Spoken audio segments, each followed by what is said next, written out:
What is up, everybody, and welcome to the All NBA Show, part of the All City Podcast Network. I'm your host, Adam Mares, and I am back with the star of the show, Tim Legler. Legs, a couple days off, but we got a big one last night. Celtics, Cavs.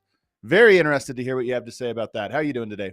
I'm doing great, man. Yeah, that's a big one. Obviously, now going into the season, we didn't know that game would be this significant. But the start that the Cavs had has sort of turned a lot of the talking points in this league on its head. And so we got an opportunity to see both of those teams, and basically both teams for the most part at full strength. And that was important, which we don't get very often in this league anymore. So it was nice to see not only, two teams that potentially could be the last two teams standing in the Eastern Conference, but to actually see everybody play. So from an analytical standpoint, you have a better idea of what this looks like. Yeah, it was really interesting one, and we're going to break that down in our deep dive in segment one. But later on in the show, we're bringing in Marc Stein to talk about the 76ers and the turmoil that's going on there with Maxey calling out Embiid, worst record in the NBA. We're going to break that down.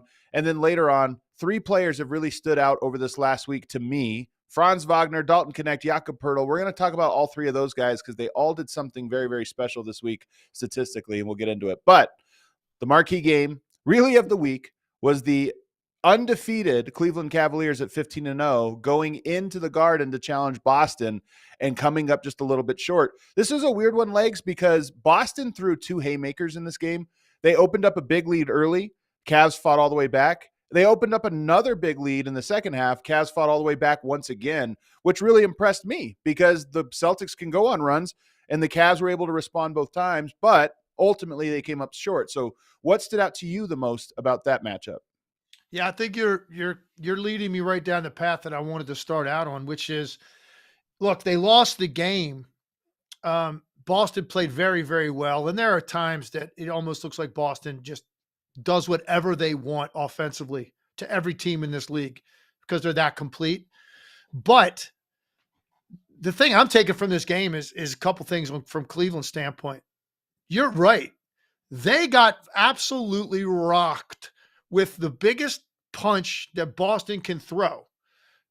Basically for the first 2.5 quarters of that game, and yet you look up, it's a 2-point game in the fourth quarter. Right there. I mean, the game is winnable. Like I was sitting there saying to myself, and I was surprised a little bit on the broadcast, they weren't making a bigger deal about it with just saying, how are they in the game right now? Didn't make a lot of sense to me. That is a really good sign for the Cleveland Cavaliers because Boston, we know they're a prolific three-point shooting team. They've already taken over 60 in a game this year. Nobody has that kind of firepower in this league. It's a big part of how they end you on a given night. They tried to end them, and they couldn't. That's a really good sign for Cleveland. The other thing I take away as a really good positive for Cleveland, Darius Garland could play that team 100 times. Going forward in his career, he would never shoot the ball the way he did last night again. 3 for 21, and it wasn't even just like his perimeter stuff. He was 0 for 6 from the three. He missed about, I don't know, probably 6 to 8 really makeable drive moves for him. This is a very talented guard. He's a really good finisher. He gets downhill when he wants to. He had great opportunities around the basket. Now, a couple of them were great defensive plays. Al Horford was unbelievable last night defensively. Yeah, he was. But several of these were just really easy, makeable shots. And I don't know if it started to get in his head because of the way he started, but he short-armed a couple of driving layups and runners that he makes with his eyes closed. So I add it all up and I go, man, Cleveland overall, yeah, you know what? We knew the streak was going to end. A lot of people expected it to end last night, and it did. Streaks aren't really what league's all about. It's about where are you at the end of the year.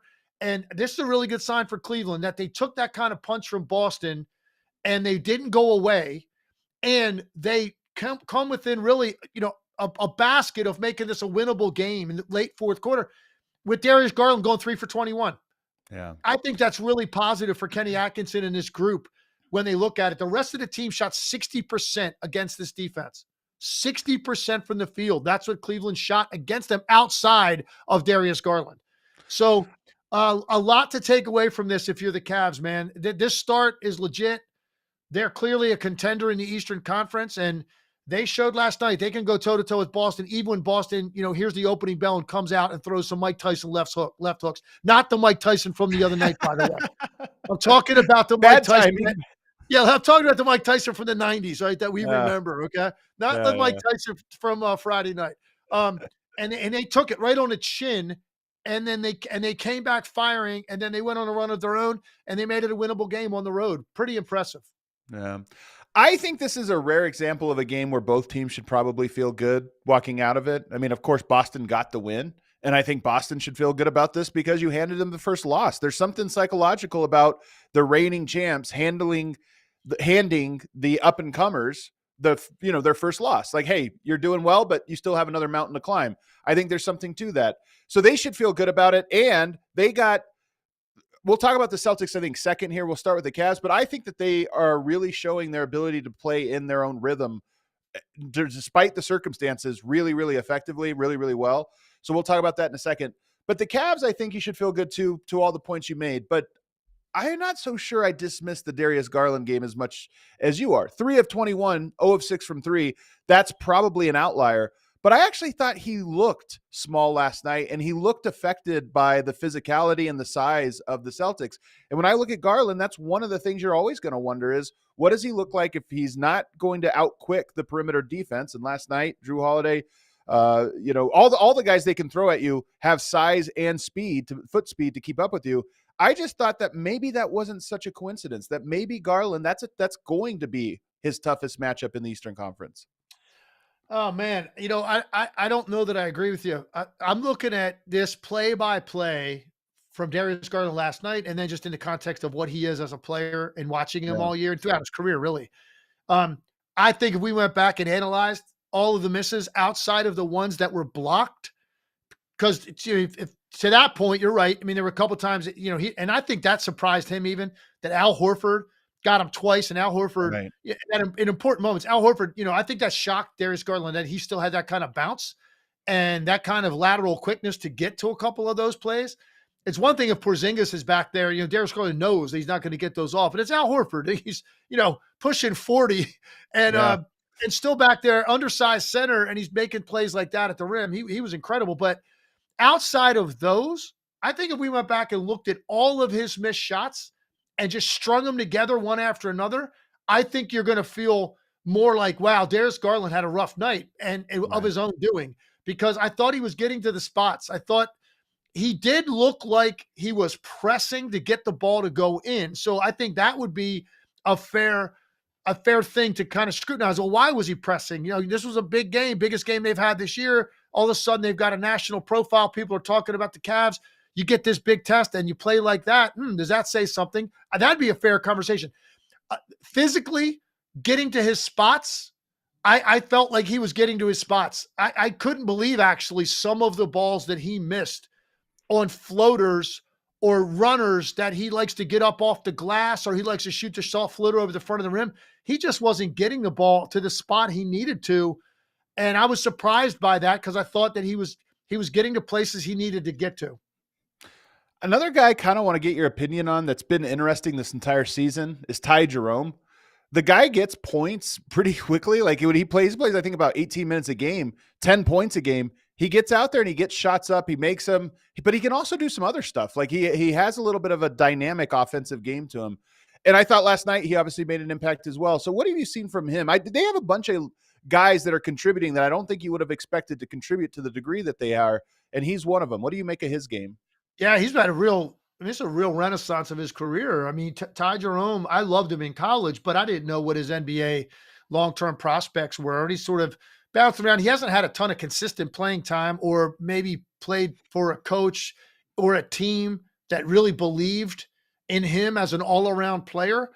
Guys like Ty Jerome come into the league and immediately you're focusing on what he can't do. And as soon as that surfaces, back on the bench or questioning whether he belongs in a rotation, right? And now he's in a situation for whatever reason. He joins the team. So clearly there was some interest there in what he could bring. I think then what happens is over the period of preseason workouts and then you get into training camp, you get into preseason, and it's the kind of guy that just starts to grow on you every day. And you realize, man, I'm not really sacrificing that much defensively to have him on the court. He is a guy that can handle the ball against pressure. He is a guy that's making shots off the dribble and drives and finishes at a higher rate than I thought. He's a winning player. IQ's off the charts. So coaches love guys like that, right? They're not going to hurt you. They're not going to make mistakes because of lack of concentration or not executing a game plan or running a set. He's going to do all those things. So now the question is, does he physically have what it takes to stay on the court for us and be in a rotation where we're not caught up in bad matchups? And he's answered that question for them. And he's a guy that's going to be there all year now. He's going to be playing 20 minutes a night on a bad night and probably, up to 25, 28 on a good night because they value his all-around game and his IQ. Now, he didn't make a very smart play last night. It was a 4-point game. He drove down the lane, got himself in all kinds of trouble. It was an important moment. It forced a jump ball that they lost, and the next possession was a 3 by Boston. That's a big, big turnaround on a bad decision. He took it too deep into traffic. Those are rare for him. Ty Jerome's a really smart player. He's been playing great for them. They only played 8 guys last night. Sam Merrill got the start. He didn't play a lot. Craig Porter Jr. was great last night, man. He gave them defense. He gave them some supplemental, unexpected offense last night. Niang played really well. They only played 3 guys off the bench. They were heavily relying on their starters. Donovan Mitchell was bad in the first half, sensational in the second half. And I love the combination of the 2 bigs. Mobley and Allen played really well together last night offensively. Some high lows, some lobs. Mobley handling the ball sometimes in the middle of the floor, and Allen be the backline guy to catch the lob or the drop-off pass. I thought their symmetry last night was tantalizing in what that could mean as a different look for teams that don't play 2 bigs very much in this league. Well, the points in the paint battle tells the story. There's 60 points in the paint for the Cavs, just 36 for the Celtics. Now, that's stylistic. The Celtics obviously take a lot of threes. They shoot them efficiently. But I think one of the blueprints for challenging the Celtics team out east is going to be, can you just win the size battle inside? Can you win that? And last night they did in a very interesting way. And to your point, it's not always together that they look good. But last night it was 8-man rotation for the Cavs, 8-man rotation for the Celtics too. They also took this game seriously like a playoff game. That's part of what made it so good. So if we go to their side now, they did what they do. I was impressed with them because they just, no matter good team, bad team, whatever, they look the exact same. 22 of 41. That's 50, almost 54% from 3. Tatum goes for 33, 12, and 7. And, I keep saying, what do they look like when things get tight? Can you throw them off balance? That was a good test of the high-profile game. Game got tight late. Nothing changed. They just executed, got the same shots, and they made big shots in the pressure cooker. They did. And the thing that I'm watching this game in the first half, I really felt like a lot of it Cleveland was contributed to because they were sending too many guys to penetration. It's a very difficult thing. And what I'm going to say right now is counterintuitive to what you learn as a basketball player, and which is protect the paint, protect the rim, make sure you have your rotations down on dribble penetration so guys aren't getting beat off the dribble all the way to the rim. Unfortunately, the Boston Celtics are that team that you can't play that way. You can't play normal help rotational defense against their penetration. That's what they're counting on. Because now the ball comes out of there. They clearly have more guys than any team in this league that could beat you from the 3-point line at a really high level. And their versatility there is what they're counting on. So when Tatum or Derek White or Jaylen Brown or Drew, whoever it may be, beat you off the dribble, they want to see 2 guys in motion on the weak side. One initial helper, then the other guy dropping down to protect Allen or Mobley. They want to see that because then that ball is going to come out to the opposite side of the floor, and that guy's going to shoot it, or there's going to be one good recovery and then a corner pass, and that guy's going to shoot it. And they rely on that all night long. It's very difficult to have the kind of discipline it takes against Boston because your mind is saying, okay, we're going to stay home as much as we can. Let these guys operate one-on-one. If they beat you off the dribble, so be it. And then it happens 3 times. And as a coach, you're sitting there going, man, I got guys getting hung out to dry on these ISOs or on these dribble penetrations. So now you go back to traditional defense. Traditional help and recover defense does not work against this team. It just does. And I'm not sure. Look, if you do it the other way I'm talking about, Adam, which is a little bit more in touch, arm's length with your guy and make them make some tough shots off the dribble in mid-range or at the rim. I'm not saying that's going to work either because they're that good. Okay, those guys can all finish. White, especially White, Tatum, Brown, like those guys, Drew too. All 4 of those guys can really finish if that's what it's going to take. So I'm not saying that's going to work, but I'm just saying, man, you're looking at a team that's going to break records this year from the three-point line.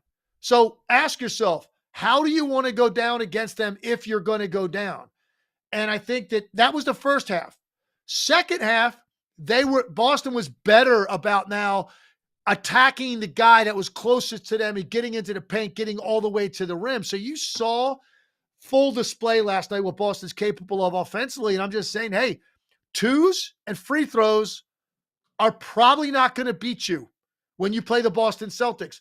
22 threes will almost every single night. And that is why they're such a difficult team to try to defend. You're trying the entire game to balance what you want to give up. Well, the funny thing is giving up 41 threes against that team is actually not that bad. The problem is they made them all. I mean, they made 22 of them, which is just really tough. I mean, they averaged 50.5, so you kept them almost 10 below what they average on the season, but they just convert them at such a high rate. Tatum, I thought, was fantastic in this game. 33, 12, and 7.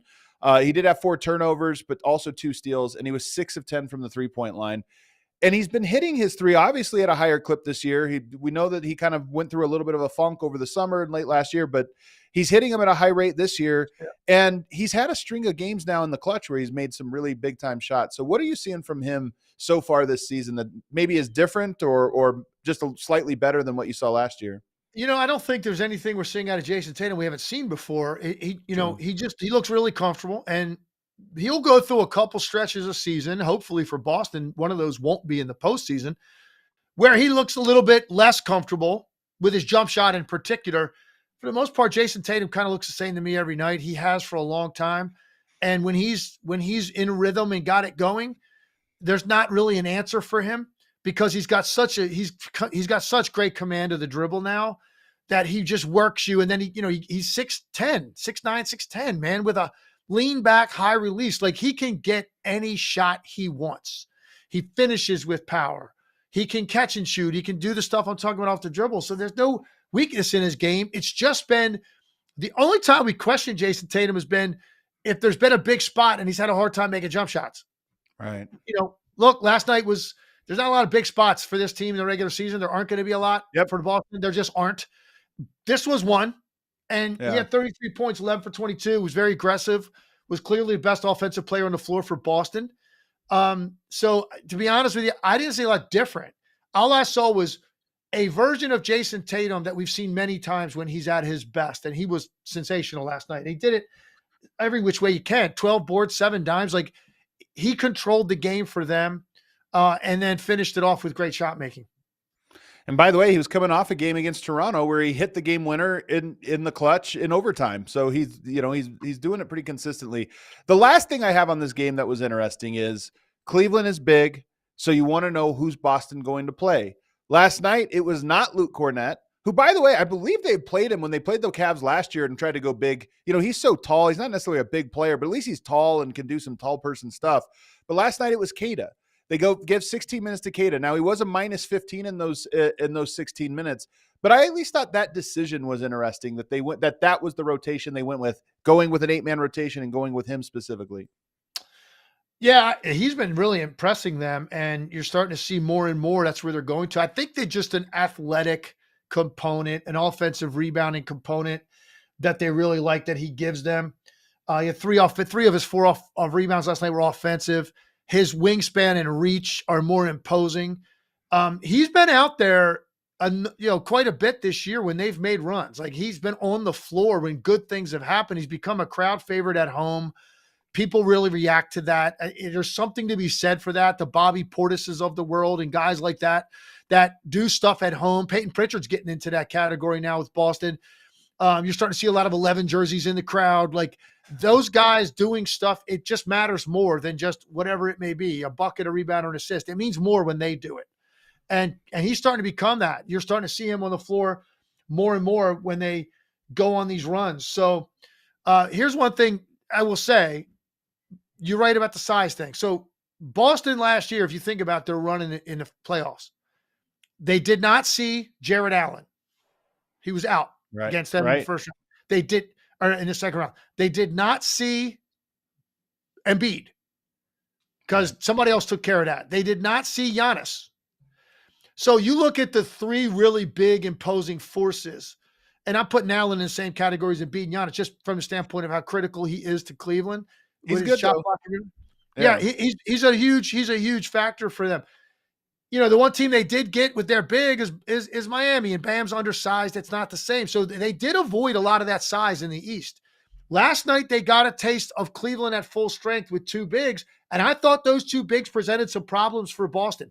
One of the things that they did really well, they really took advantage of switches, and a lot of it has to do with Mobley being much more aggressive this year in hunting down those switches, understanding how he has to flash, hold position, and then score in the paint when he got a switch and had a smaller guy on him.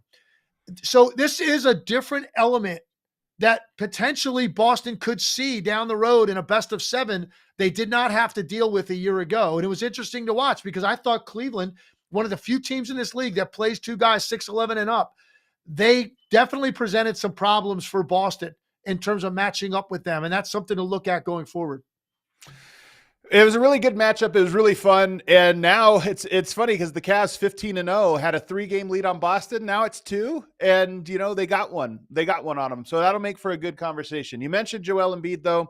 We're going to talk Joel Embiid here right after this break. We're going to bring in Marc Stein because the 76ers are the story right now. And Tyrese Maxey calling out Joel Embiid and really revealing some specific things that are going on with the team behind the scenes. We're going to break that all down on the other side. First, with killer last-minute deals, all-in prices, views from your seat, and the lowest price guarantee, Game Time takes the guesswork out of buying NBA tickets. The Nuggets were in Memphis last night taking on the Grizzlies. Game Time app had tickets available for $5. $5 on the Game Time app got you into an NBA game. And not just an NBA game, a cup game, if you're into that. So last-minute tickets, flash deals, zone deals, hop on there. Maybe you don't know if you're going to the game or not. You're kind of contemplating it. Hop on the Game Time app. Click that all-in pricing feature so you know exactly what your checkout price is going to be. No hidden fees, no taxes at the end. You'll know exactly what the number is at checkout so you can decide, do I want to go or do I not want to go? And you might find some of those great last-minute deals. Take the guesswork out of buying NBA tickets with Game Time. Download the Game Time app, create an account, and use code ALLNBA for $20 off your first purchase. Terms apply. Again, create an account, redeem the code, use our code ALLNBA for $20 off. Download Game Time today. Last-minute tickets, lowest prices guaranteed. Also telling you guys about one of my favorite partners, HelloFresh. With HelloFresh, you get farm fresh, pre-portioned ingredients and seasonal recipes delivered right to your doorstep. Skip trips to the grocery store and count on HelloFresh to make home cooking easy, fun, and affordable. That's why it's America's #1 meal kit. We've all done this before. Oh, I'm going to cook a lot this year. The New Year's coming in. I'm not eating out this year. I'm going to cook. And then you go to the grocery store, you forget some ingredients, things sit in your fridge. You don't end up cooking them at all. HelloFresh makes it easy. You just go on, you sign up for a plan, then you go on their website, and they have all the different meals. So you can pick. It's not like they're sending you random things. Oh, I don't like that thing. You pick what you want, and then they'll send it to you. And they have a huge menu. They have diet-specific ones. You're trying to do, high protein, low carb, vegetarian, whatever it is. You can sort by that, and then you go through, you pick what you want that week. It arrives to your door, and then you get to cook it. And the instructions are incredibly simple. They have photos. Everything's prepackaged and laid out so you're not confused. And it's actually kind of a fun thing to do. So check them out. Right now, we have this great deal. You get 10 free meals at HelloFresh.com/freeNBA. It's applied across 7 boxes, so you sign up for a plan, New subscribers only, varies by plan, but that's 10 free HelloFresh meals just by going to HelloFresh.com/freeNBA. It's great for you as you start the new year. It could even be great as a gift. Something you send as a gift here for the holidays, but HelloFresh.com/freeNBA. All right, now we welcome in the third member of the show today, Marc Stein of DLLS, as well as the fantastic Marc Stein Substack, a little three-man weave. Marc, how you doing today? Gents, I'm good. Well, I'm glad you're good. We are going to talk about some things that are not so good, specifically the Philadelphia 76ers. This story is wild. First of all, they have the worst record in the NBA. Who had that on their bingo card after trading for Paul George, putting the team together that they had? The single worst record in the NBA. But after losing the last one against the Miami Heat and another disappointing performance, lackluster, listless performance from Joel Embiid, it comes out, there's a team meeting, it's contentious, and in it, Tyrese Maxey calls out Joel Embiid in front of the team. And Marc, first of all, my first thought on this was good. I think this is the first step to a healing process for the 76ers, but at the same time, players only meeting a month into the season is never a good thing. What's your spin on this and what's your perspective on it? Well, look, we knew there was a meeting because reporters who were covering the game, Tim Reynolds of the AP, tweeted that, hey, the game's been over for an hour. We still haven't seen it. So it was no secret that there was a meeting, which is pretty commonplace, but it's how fast the details of that meeting seeped out into the public. And I would love to get Leg's take on that because, you and I have never been in those meetings. I've reported on a lot of those meetings, but I think that's really the eye-catching. I mean, Philly's start has been awful, and that's underselling it. I mean, this team, the only all-star in the offseason who was signed by a team in free agency was Paul George. And you typically don't see all-stars move in the modern NBA via free agency. It is almost always by trade. And the Sixers, they had this crazy ambitious plan. They told Maxey, we're asking you to hold off for a year before we pay you. Right. Agrees to the plan. They deliver everything they could have dreamed in the plan. And it has been a nightmarish start. Everything that could go wrong has gone wrong. So the fact that this is all now in the public domain, that is the most interesting part to me. That, we basically got a rundown of what that meeting was. And that's going to be a breach of trust that will not be just easily forgotten. All right. So you mentioned, player meetings and the fact that I was part of those a number of times over the years, of course, of my playing career. And look, even though it's like a different generation, I'm talking about the 90s, basically when I was doing it. I understand the mentality around the league is different in a lot of different ways, but you know what? Doesn't really change what's said in players meetings. And most of them are an absolute complete waste of time. Really? Totally. It's a short injection of something where guys leave there usually ticked off, and sometimes being in an agitated state can lead you to play a little bit harder and more with an edge in the short term, but it's not solving your problems. Now, unless the meeting specifically addresses something like this, where it sounds like this was a big picture leadership question. Yeah. Okay. And that now, and look, I don't know, we don't have it wasn't transcribed for us. We got sort of some sentences that we think that came out of Tyrese Maxey's mouth, but it's all paraphrased. We don't know exactly what was said or what the reaction was from Embiid or who else then backed up Maxey. And obviously this can't feel like a bunch of dudes coming in at Joel Embiid because that's not going to fly. Right. If this is something that Maxey brought up, and if they're close enough that he could bring it up by saying, hey, man, listen, it starts with you. You're the guy everybody in this room looks up to. You're the leader of this team. You're the MVP. You're the guy that gives us a chance every night. And we need more out of you in terms of setting the tone for how our seriousness on a daily basis. If that's how it was presented to him, and then there was a healthy dialogue out of that, it could be very helpful because you're not talking about just the typical players meetings, which are, we lost 5 straight everybody gets in a room, no coaches allowed, and there's a lot of venting about the coaches that takes place in those meetings. A lot of guys bitching and moaning about different things. And at the end of the day, nothing really changes when you come out of it. This is different because of what they were talking about. It could have, if he is open to it, a profound impact on how Joel Embiid approaches his business going forward this year and maybe the rest of his career. I'm skeptical of that, the way he's looked to start the year. I'm very skeptical, but I will say this is the one kind of meeting that could take root a little bit because of what they were talking about and the impact that Joel Embiid can have if he changes some things about his behavior and his leadership tone. And the things they're talking about specifically are showing up on time to all events. I mean, one of the things he said is you're late to everything, or at least what was reported is what he said is you're late to everything.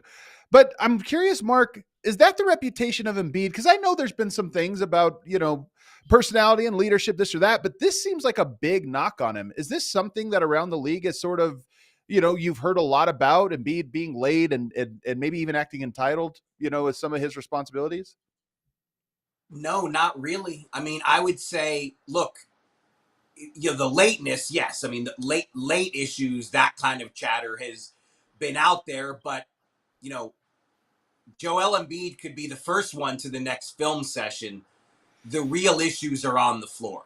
And yes, it would send a much better message if your best player is on time to these things. But the number one concern in Philadelphia right now is that when Joel Embiid is on the floor, he hasn't looked anything like the Joel Embiid we saw last season. Before he got hurt last January, he was scoring more than a point per minute. Right. Like that's Wilt Chamberlain kind of stuff. That was the level he was at when he got hurt last January. He played in the Olympics. It's been this chaotic start to the season with getting a technical when he's not even playing. The shoving incident with the columnist in Philly, which earned him a suspension. It's just been one negative headline after another, and this certainly piles on top of that. But the Sixers' main issues right now are all on the floor. Paul George has played 7 games. Joel Embiid has played 3 games. Maxey has played 7 games. They played in 0 games together. And when we've seen Embiid, he's just, I mean, how can the alarm bells not sound if you watched him? So, I'm kind of with Legs. This meeting might have some cathartic effect. And sure, it is fantastic that Maxey, as a young player, feels the gumption to be able to challenge Embiid in front of the whole team. That is certainly a significant thing. But man, these guys, I mean, the only thing they can point to right now is that this East is so bad that they remain alive because this East is bad is underselling it. But I mean, I'm sure you got stat. Yeah. There's 8 teams in history that started 2-11 and turned around and made the playoffs. I mean, they have dug a massive hole for themselves. The only thing I'll say about that stat is I guess I'd like to see the list of those teams to see that they had the kind of top tier talent that this team has. So, that's the thing. Like, they have things that other teams don't have. Here's the thing, though. It gets back to this. And I've seen this throughout all sports my entire life. Leadership means a hell of a lot more. Okay, showing up on time and whatever this is they were addressing with him. And I'm sure it gets annoying when the charter's sitting there. I played on teams like that. You're waiting on the one guy to show up. You're just sitting there waiting all the time, waiting. Right? It gets annoying because it's the essence you're putting off is I'm a lot more important than everybody else on this team, and a lot more important than anything else in this organization. And nothing's going to move till I get there, and I'll get there when I feel like it. If that's what they address, great. But here's the thing. It doesn't mean anything unless that player is available to play. He's healthy. He's playing hard. He's engaged. He's in shape. Then it carries weight, because I've seen so many times guys try to be leaders that are wearing street clothes. And for the most part, he's been wearing street clothes. And even when he's played, he might as well be in street clothes. That's the way he's looked. It doesn't carry weight.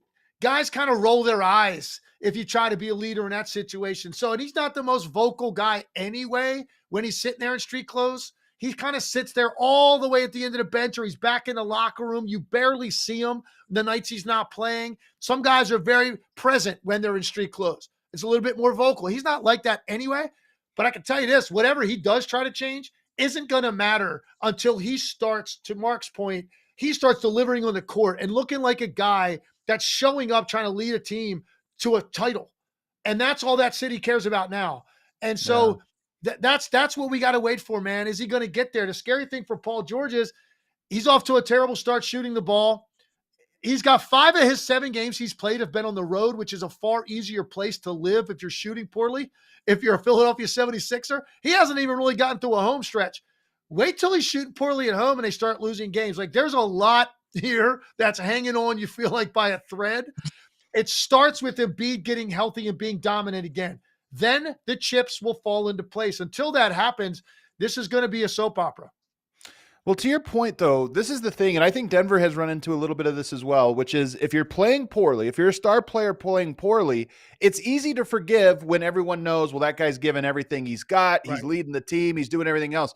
If you're not doing any of those things, and more to your point, your people are waiting on you, practice can't start till you get there, all those other things, and you're playing well, that's when I think it really causes the friction. And this has been my thing with Embiid in some form or fashion, is that over the years, he's had some great players, some great co-stars, but it always seems to be like, how does this affect me? We're playing around me. We're building something around me and this or that. Not how do I also make this guy better? How do I build this?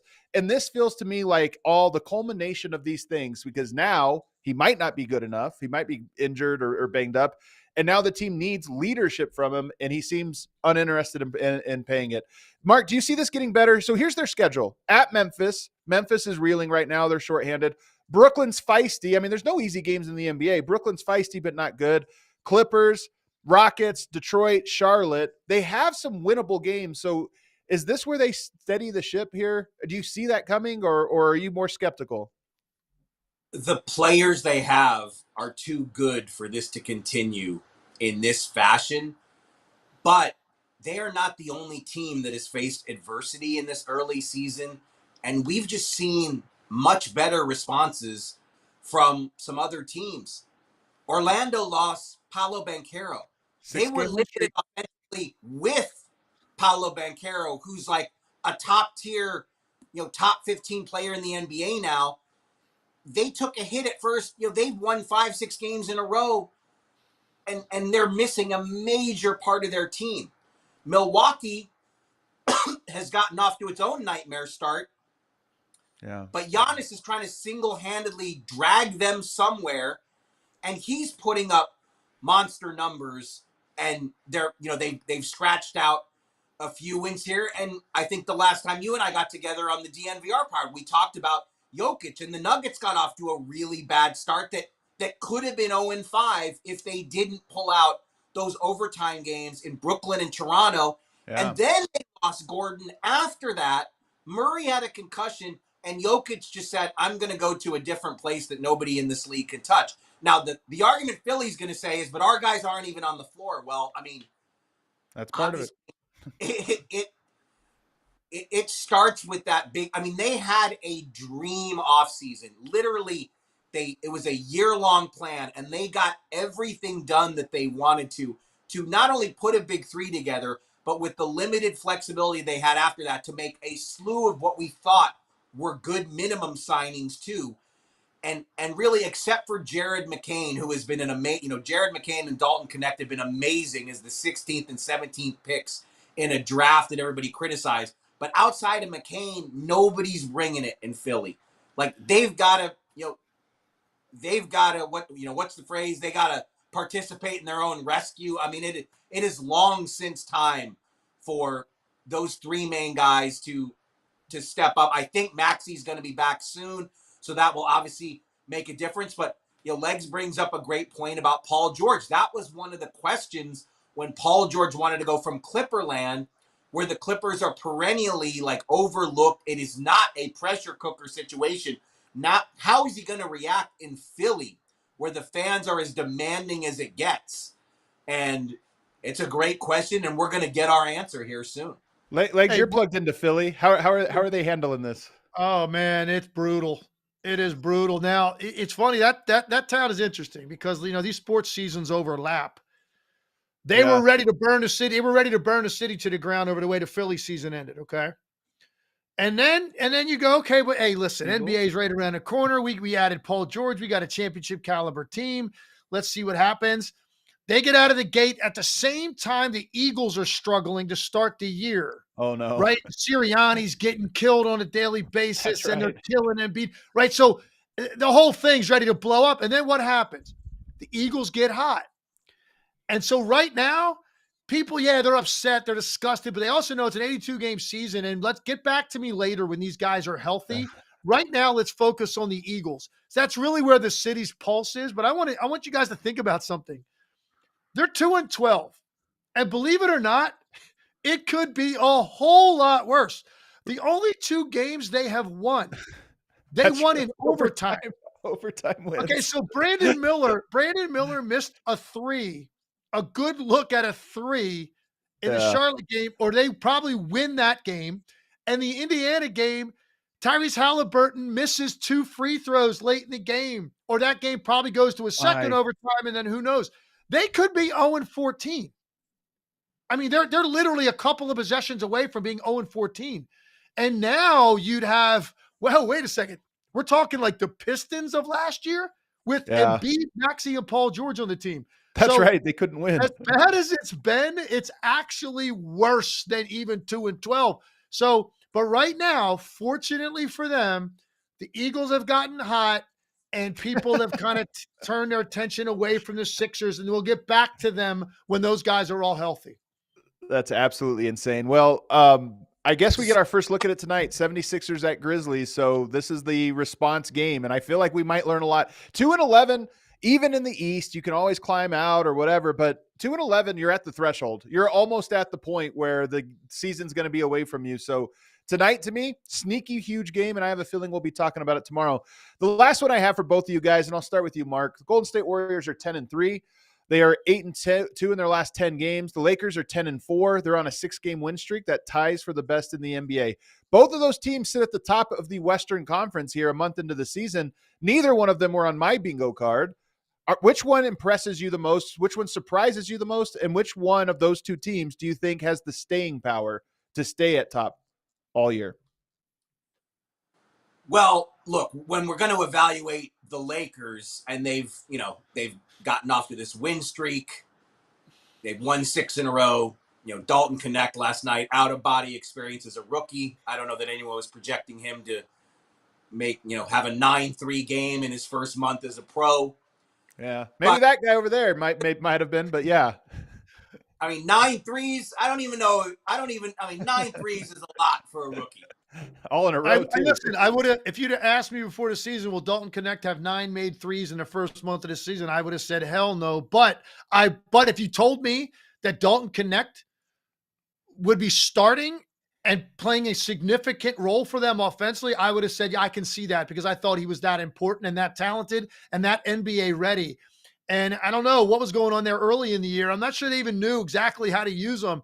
He got hot. As actually in the game that I was calling, he got hot and helped them win that game against Memphis.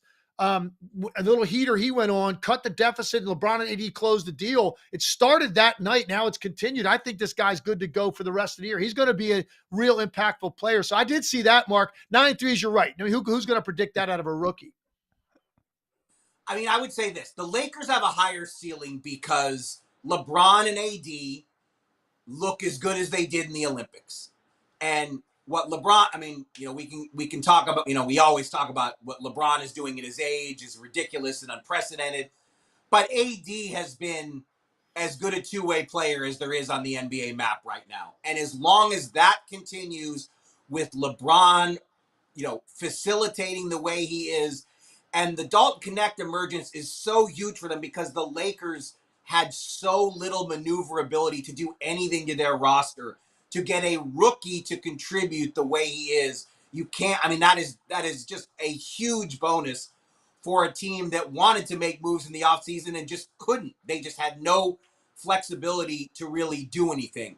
So with the Lakers, we've talked about this before. LeBron and AD both played 70 games last season. If they can do that again, this is a team that's going to be a tough out, and nobody wants to see, because their ceiling is high when those two guys are functioning well.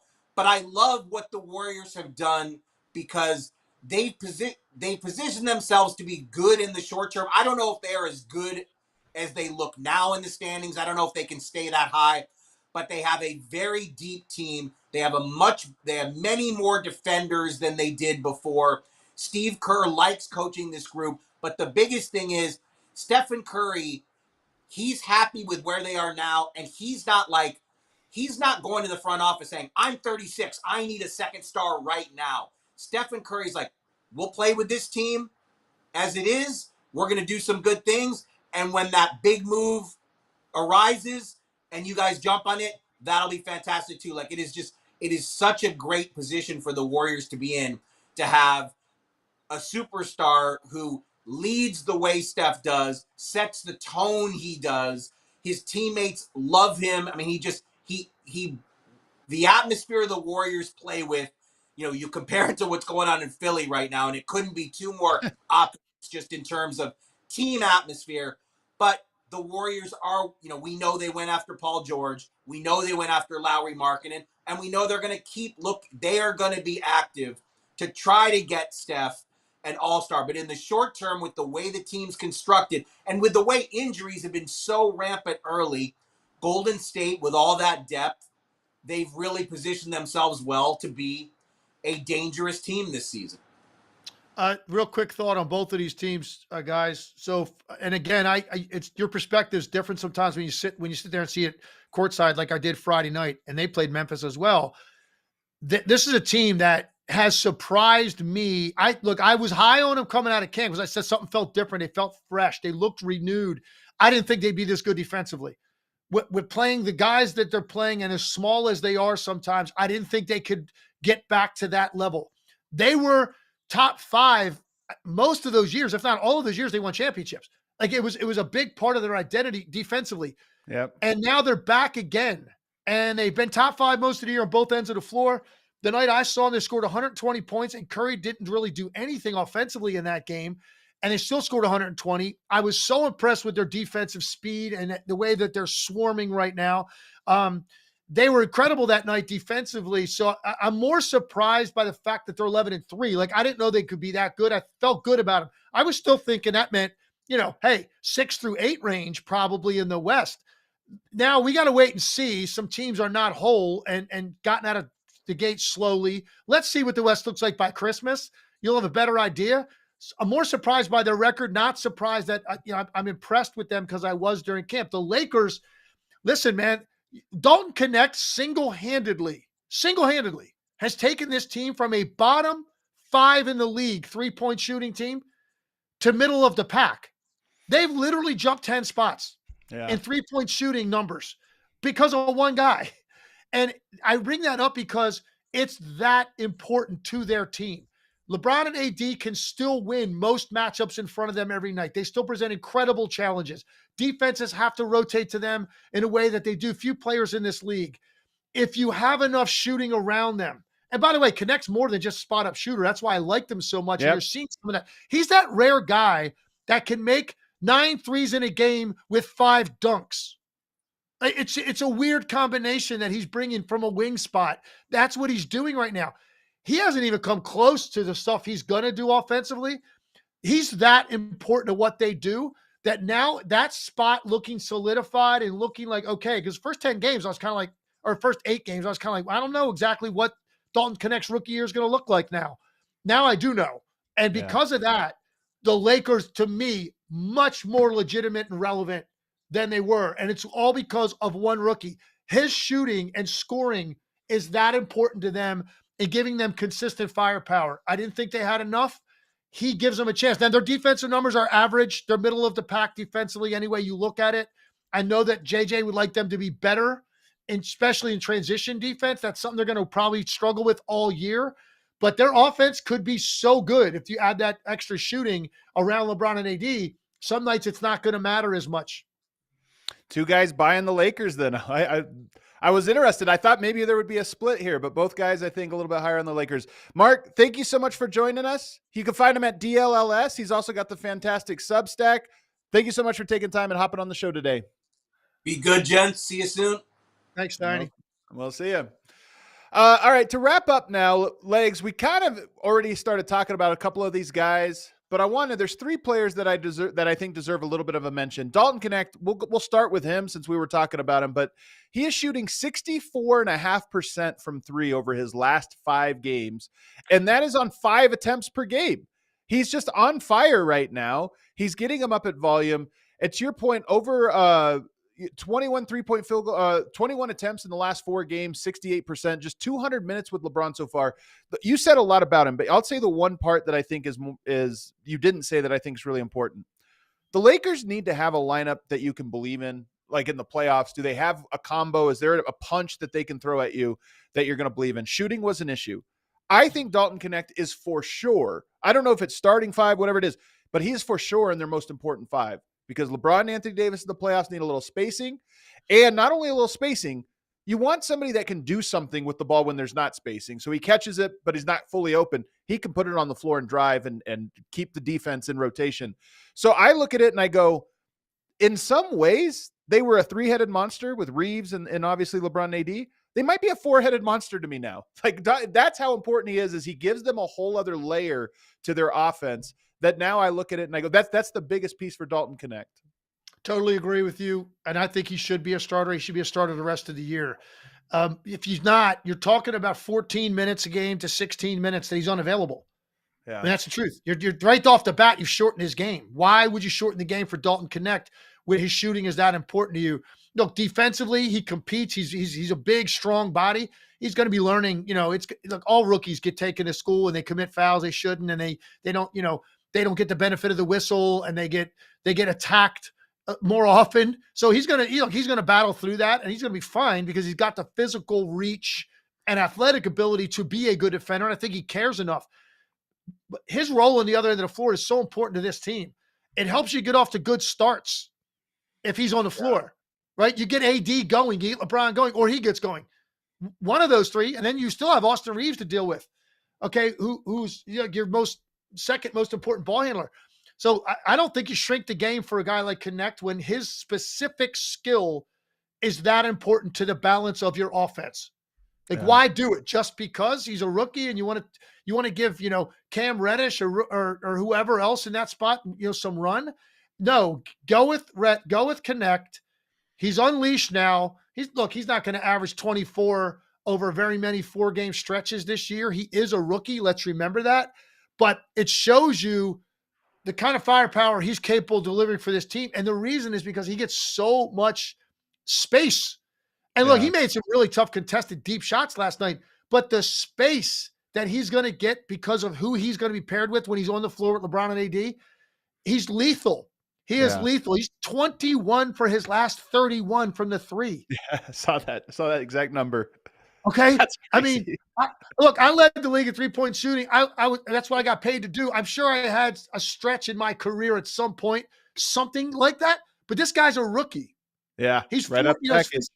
He's barely got his feet wet at the end. And by the way, go back like 6 games ago, we were wondering what's wrong with Dalton Knecht and how you're going to get him going. Literally, because I went into the Memphis game and I interviewed JJ Redick before the game, and we were talking about Dalton Knecht specifically and how his shots had been so spaced out and he wasn't really involved and he didn't look like he had any sort of rhythm. That night, he had 19 points against Memphis in a very critical time in the game to cut a double-digit deficit, basically got him even. He did it almost by himself. And then LeBron and AD closed the deal. So it was only literally, Adam, like 5-6 games ago, we're like, wow, Dalton Knecht's off to a slower start than I expected to exploding. So this is going to be interesting now to see what he does the rest of the year. I think he should be a starter for them. I think he is that important in what he serves and what he presents for them. So and look, I was talking about him a lot before the draft. I'm very high on the guy. He's starting to show everybody why. And I love LeBron. Did you hear LeBron's comment last night? Well, this is the big thing. This is the thing I was going to tell you is we just talked about Julius Randle having a signature moment with a new team and the guys embraced him and it's kind of big. I kind of felt like this run, but really last night, because it was 5 threes in a row. Like he hit five back to back to back to back to back. And then LeBron's on the bench going crazy. The whole team's going crazy. That to me felt like, all right, our guy. He became the Lakers' guy last night. He became LeBron's guy last night. And I just think those minutes are huge. Two things I want to mention. After the game, quotes, they asked LeBron about Lakers going and getting him with, I believe it was a 17th pick.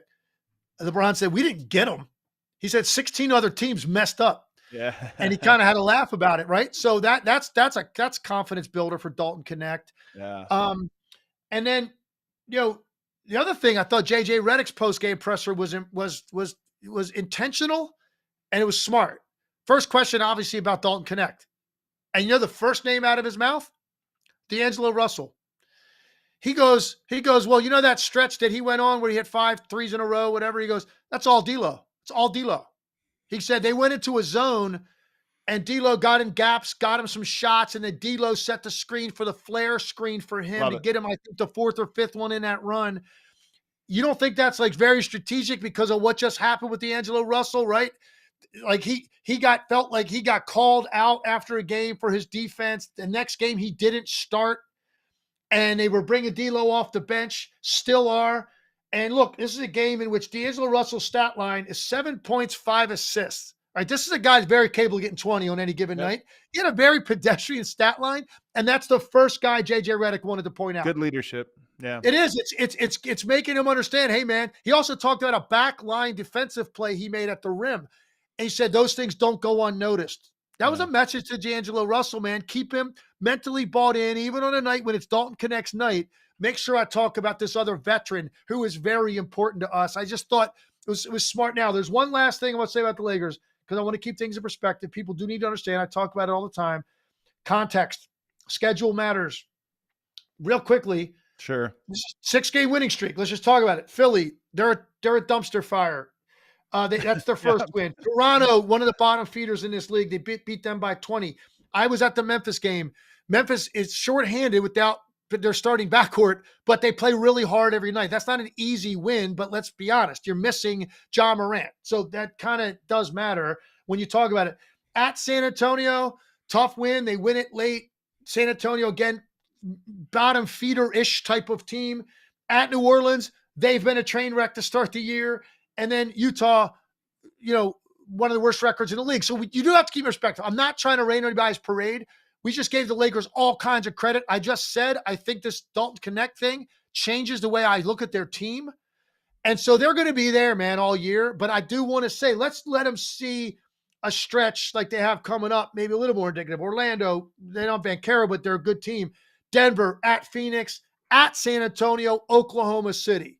All right, let's look at the next 5 and let's see what happens and what the Lakers look like. They go with 4-1. Next 5, okay, you're going to start to see a national conversation. People are already dying to put the Lakers into it on a daily basis. I know. From a talking standpoint, everybody loves when the Lakers are good unless you hate the Lakers. But that's, a lot of people, hey, man, it's good for the league when the Lakers are in the mix and LeBron's still in the mix. We're going to start to see the national conversation start to be more about the Lakers if they go 4-1 or something like that in the next 5, or even 3-2 against that schedule.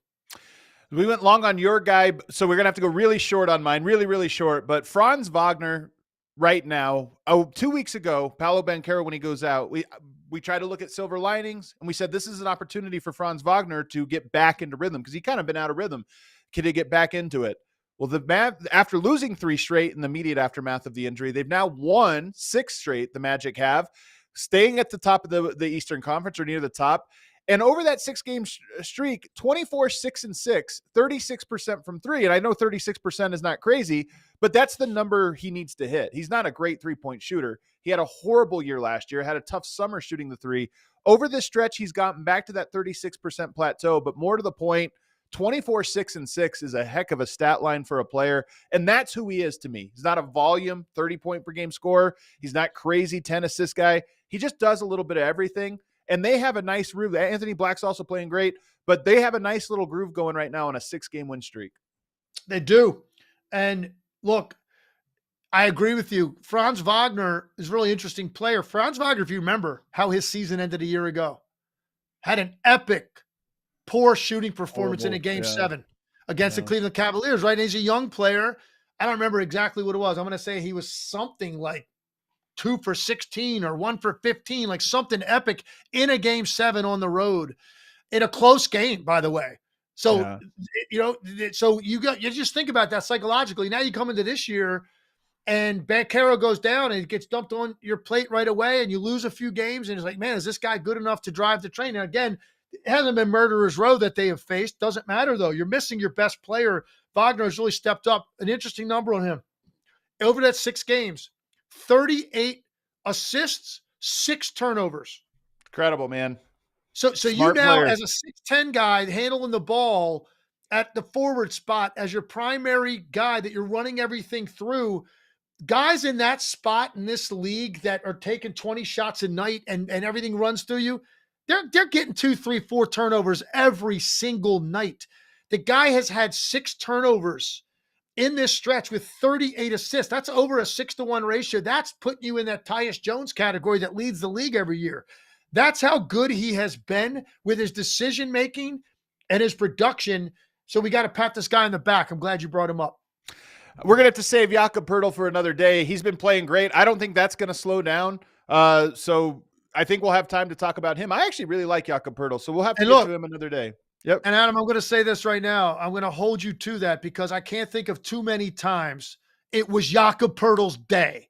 Today was his day, and we didn't get to his day. We went long. I know that. Listen, that's why we can't do this to Jakob Poeltl. He hasn't had too many days. Okay, he's had a lot of what you just said. Let's get to him another day. He's heard that a lot. Okay, so we got to get to Jakob Poeltl next time. I don't care, win or lose. Next time Jakob Poeltl has an impressive game, we might even lead the show with him, no matter what's going on. Headline and everything, man. Another great show, Legs. This was great. We are back Thursday and Friday, which I'm very excited about. Legs is going to be in studio tomorrow with me and in Denver. Can't wait for that. A pair of shows that we're going to get to do face-to-face, and we might have a very special guest on that I'm pretty excited about. So this is coming from the bar? Are we going to be in the bar? We're going to be in the bar, man. You're going to see are we allowed to have cold beverages while we're doing the show? You're allowed to have cold beverages, man. You get whatever you want, man. I'll even get you some rakia. Some Serbian liquor if you need some rakia. Everybody, thanks for hanging out. If you enjoyed the show, make sure you hit that subscribe button. Do us a favor, leave us a comment, and hit that like button on the way out. And we'll see you guys tomorrow from Denver.